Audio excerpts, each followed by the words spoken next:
ISR 9 news. Penuganchiprolu గ్రామంలోని ఈ రోజున పెనుగంచిప్రోలులో ఈ నెల 6వ తారీఖు రాత్రి సింగవరం గ్రామం నుండి పెనుగంచిప్రోలుకు ఒక ఖాళీ ట్రక్కుతో వస్తున్న ట్రాక్టర్ను పెనుగంచిప్రోలు సబ్ ఇన్స్పెక్టర్ స్వాధీనం చేసుకున్నారు. ఆ ట్రాక్టర్లో ఇసుక లేదు కదా అని గ్రామానికి చెందిన పెద్దలు ప్రశ్నించడంతో ఎస్ఐ ఆ ట్రాక్టర్ను వదిలేశారు. మరలో ఒక గంట వ్యవధిలోనే ఆ ట్రాక్టర్ను స్వాధీనం చేసుకుని ఆ ట్రక్కులో నిండా ఇసుక ఉన్నట్లుగా 6వ తారీఖున తెల్లవారుజామున ఎఫ్ఐఆర్ నమోదు చేశారు.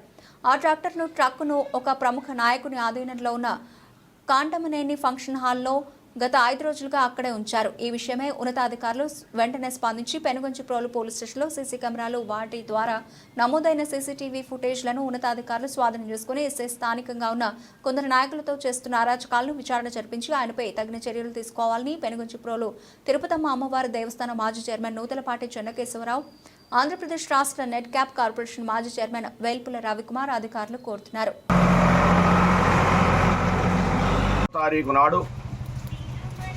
సింగవరం గ్రామ పరిధిలో బొచ్చవాయి మండల పరిధిలో ఒక ట్రాక్టర్ని ఖాళీ ట్రాక్టర్ని పెనుగంచిప్రోలు పోలీసు వారు స్వాధీనం చేసుకొని ఆ ట్రాక్టర్లో ఇసుక ఆ ఖాళీ ట్రాక్టర్ని ఒక గంట సేపు ఉంచుకున్న తర్వాత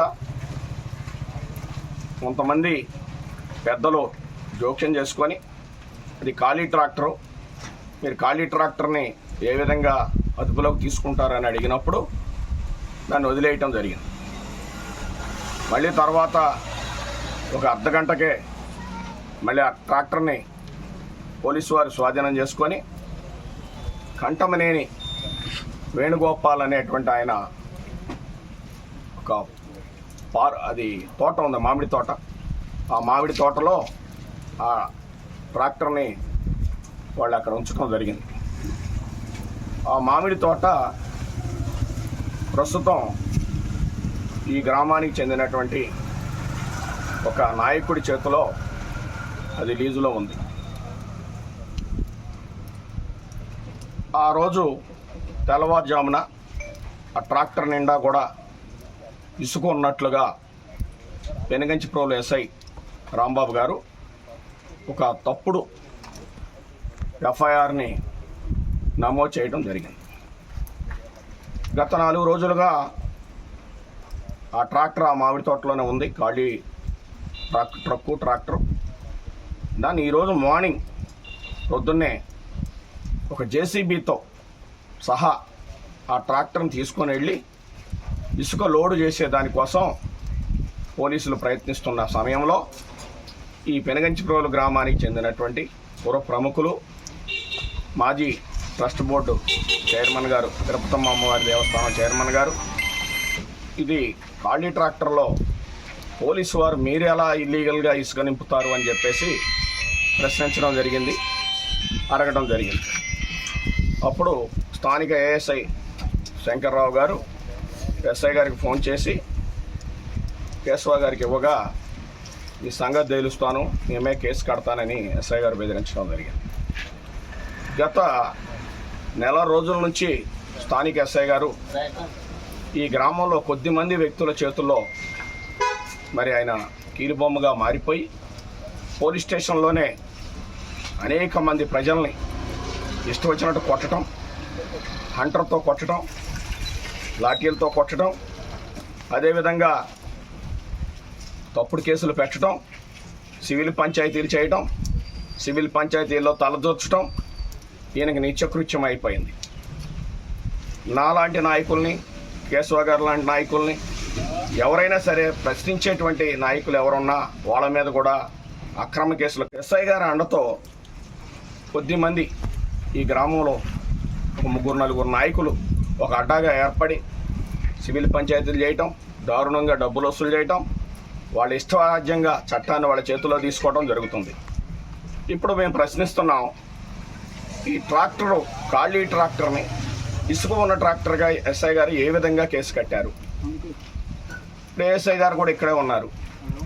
మరి ఎందుకు ఈ విధంగా తప్పుడు కేసులు కడుతున్నారు?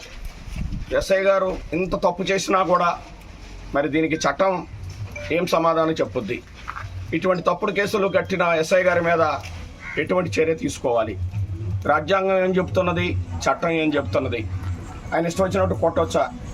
ఆయన ఇష్టం వచ్చినట్టు మరి ఇతర పార్టీల నాయకుల్ని ఎదురుగా కూర్చోబెట్టుకొని తన చైర్లో దారుణంగా వాళ్ళ ముందే వేరే పార్టీ కార్యకర్తలను కొట్టొచ్చా? అసలు ఏం జరుగుతుంది ఇక్కడ? ఈ యొక్క జగ్గయ్యపేట సర్కిల్లో ఇంత దారుణం ఏ సబ్ ఇన్స్పెక్టర్ గారు చేయటం లేదు. కొచ్చబాయి కానీ, జగ్గయ్యపేట కానీ, చిల్లకల్లు కానీ ఎక్కడ కూడా ఇటువంటి దారుణ మారణమైనటువంటి కాండ ఎక్కడ జరగడం లేదు. ఏది ఏమైనా ఉన్నతాధికారులను విజ్ఞప్తి చేస్తున్నాం, ఈ యొక్క తప్పుడు కేసు మీద స్పందించాలి. ఎందుకంటే చట్టాన్ని కాపాడాల్సినటువంటి ఒక అధికారే ఈ చట్టాన్ని తన చేతుల్లో తీసుకొని ఏ అక్రమ కేసు ఎప్పుడు ఎవరి మీద పెడతారో కూడా తెలియని పరిస్థితి. ఈ మధ్యకాలంలో ఒక కేసులో నేను ప్రశ్నించడానికి వెళ్ళినప్పుడు, అన్యాయంగా కొట్టితే ప్రశ్నించడానికి వెళ్తే నా మీద కూడా తప్పుడు కేసులు పెడతానని, ఈ యొక్క నెల 2 నెలల్లో నేను ఇక్కడ ఉంటాను, నేను వెళ్ళే లోపల రవికుమార్ మీద కూడా తప్పుడు కేసులు కట్టకపోతే నా పేరు ఎస్ఐ కాదు అని చెప్పేసి మాట్లాడినటువంటి వ్యాఖ్యలు కూడా నాకు వినిపించాయి. మరి ఏది ఏమైనా సరే ఇటువంటి అధికారులు, ఈ యొక్క పోలీసు చట్టాలను కూడా నిర్వీర్యం చేసి, చట్టాలను కూడా ఓవర్టేక్ చేసి, ఇట్లా ఒక తప్పుడు బాణీలో, ఒక తప్పుడు పందాలో మరి ఇది ప్రభుత్వానికి కూడా చెడ్డ పేరు తెచ్చేటువంటి పరిస్థితి ఉంది. మరి ఈ మధ్యకాలంలో మట్టి కూడా చెరువు నుంచి విపరీతంగా తోలుతున్నారు. రోడ్లన్నీ కూడా చెరువు మట్టి పడి బురదమయం అయిపోయింది. వర్షం వచ్చేటువంటి వ్యక్తులు కూడా కింద పడిపోయి కాలు జారిపోయేటువంటి పరిస్థితి ఉంది. మరి దీన్ని ఎస్ఐ గారు పట్టుకోరా అక్రమ మైనింగ్ని? దీనికి ఏమైనా పర్మిషన్లు ఉన్నాయా? మరి ఎందుకు ఒక్క ట్రాక్టర్ని కూడా ఎస్ఐ గారు ఆపరు? మరి ఏం జరుగుతుంది? దయచేసి మరి ఇప్పుడు ఈ ఖాళీ ట్రాక్టర్ని మీ అందరి సమక్షంలోనే మరి చూడండి. మీరు కూడా మరి కేశవ గారు ఓ పెద్ద మనిషిగా ప్రశ్నించడం తప్ప? మరి ప్రశ్నిస్తే ఇలా కేసులు పెడతానే ఉంటారా? అసలు ఎందుకు ఇలా జరుగుతుందో దయచేసి. మరి కొంతమంది పాత్రికేయ మిత్రులు కూడా ఉన్నారు, ఫోన్ చేసినా వారు రావటం లేదు, వారు కూడా ఏకపక్షంగానే ఉంటున్నారు. మరి వారు ఎందుకు అలా ఉంటున్నారో కూడా వారిని వారే ప్రశ్నించుకోవాలి. వచ్చినటువంటి మీకు ధన్యవాదాలు తెలియజేస్తున్నాను. ప్రజాస్వామ్యాన్ని కాపాడండి, నియంతృత్వానికి అడ్డుకట్ట వేయండి, అక్రమాలకు అడ్డుకట్ట వేయండి. ఇటువంటి తప్పుడు కేసులు పెట్టకుండా ఉండేదానికోసం ఉన్నతాధికారులు స్పందించండి. మాకు పోలీసు వ్యవస్థ మీద గౌరవం ఉంది, రాజ్యాంగం మీద నమ్మకం ఉంది. మరి ఈ ప్రభుత్వం కూడా ఇటువంటి చట్ట వ్యతిరేక పనులు చేసేటువంటి మరి అధికారుల మీద చర్య తీసుకోవాలని చెప్పేసి ఈ సందర్భంగా నేను డిమాండ్ చేస్తున్నాను. ఈరోజు మేము మా నిరసనని మీడియా ముందు వ్యక్తపరుస్తున్నాం. మరి ఇటువంటి చర్యలు జరగకుండా వెంటనే ఈ ఎస్ఐ మీద చర్య తీసుకోవాలని చెప్పేసి నేను డిమాండ్ చేస్తున్నాను. ఫంక్షనల్ దగ్గరకు వచ్చి ఒక జేసీబీను ఒక ట్రాక్టర్ వెళ్తున్నదండి. ఆ ట్రాక్టరు సింగవరం రైతులదని నాకు తెలుసండి. ఎందుకు ట్రాక్టర్ వెళ్తుంది, ఎందుకు జేసీబీ వస్తుందని చెప్పి నేను ట్రాక్టర్ డ్రైవర్ని ఆఫ్ చేసి అడిగానండి. అడిగితే స్టేషన్లో లోడ్ చేసుకొని స్టేషన్లో పెట్టమన్నారని చెప్పి నాకు ఆ డ్రైవర్ తెలియజేశాడండి. తర్వాత ఈ లోపల జేసీబీ వస్తుందండి. జేసీబీ అతను స్టేట్మెంట్ తీసుకోబోయే లోపల జేసీబీ వేసుకొని పారిపోయాడండి. తర్వాత ఏఎస్ఐ గారు బాగా ట్రాక్టర్ వదిలిపెట్టండి, బయటికి వెళ్ళాలని చెప్పి అడిగారండి. స్టేషన్కి వెళ్ళాలని చెప్పి అడిగారండి. మీరు స్టేషన్ నుంచి తీసుకొచ్చారు, నేను మొత్తం సీసీ ఫుటేజ్లు తీసుకున్నాను గ్రామంలో. ట్రాక్టర్ మీ ఇష్టం వచ్చిన ప్రకారంగా ప్రైవేట్ ప్లేస్లో పెట్టడం, ప్రైవేట్ ప్లేస్ నుంచి లోడ్ చేయడం అని అడిగితే ఎస్ఐ గారు ఫోన్ ఇచ్చారండి. ఏఎస్ఐ గారు ఫోన్ కొంటే ఎస్ఐ గారు మీరు చట్టాన్ని మీ చేతిలో తీసుకుంటే మీకు తగిన శాస్తి జరుగుద్ది, మీరు ట్రాక్టర్ వదిలేయండి, ఏదంటే నేను స్టేషన్కి స్టేషన్లో తెలుసుకుందాం, లేకపోతే కోర్టుకి వెళ్ళి కోర్టులో తెలుసుకుందాం అని చెప్పి నా పైన కూడా దుర్భాషలాడి బెదిరించారండి ఎస్ఐ గారు. ఏఎస్ఐ గారు ఫోన్ కొంటాను, నువ్వు ఏఎస్ఐ గారి పనులకు ఆటంకం కలిగిస్తాను అన్నాడు. ఏఎస్ఐ గారి పనులకు నేను ఎక్కడ ఆటంకం కలిగించలేదండి. నేను ట్రాక్టర్ డ్రైవర్ స్టేట్మెంట్ తీసుకొని ఇచ్చానండి మీకు, అదేవిధంగా జేసీబీ డ్రైవర్ స్టేట్మెంట్ తీసుకొని ఇస్తానండి. నా కన్వెన్షన్ దగ్గర ఉన్నా కానీ నేను పోలీసు మీద దౌర్జన్యానికి పోలీసు మీద దురుసుకు వెళ్ళలేదండి. రైతుల కొరకు నేను వచ్చాను, మా రైతు ట్రాక్టర్ ఎక్కడికి వెళ్తుందని అడిగాను. నేను అడిగితే ట్రాక్టర్ డ్రైవర్ చెప్పాడు ఇసుక లోడ్ చేయమన్నారండి అని. జేసీబీ అతను అడగబోయే లోపల పెనమర్ల డిపార్ట్మెంట్ ఉన్నారు, నేను పానీని అన్నాను. ఆ రైతులు ఇచ్చారు. ఈ లోపల రైతులు చెట్టుకు ముద్ద అడ్డం పెట్టుకున్నారు.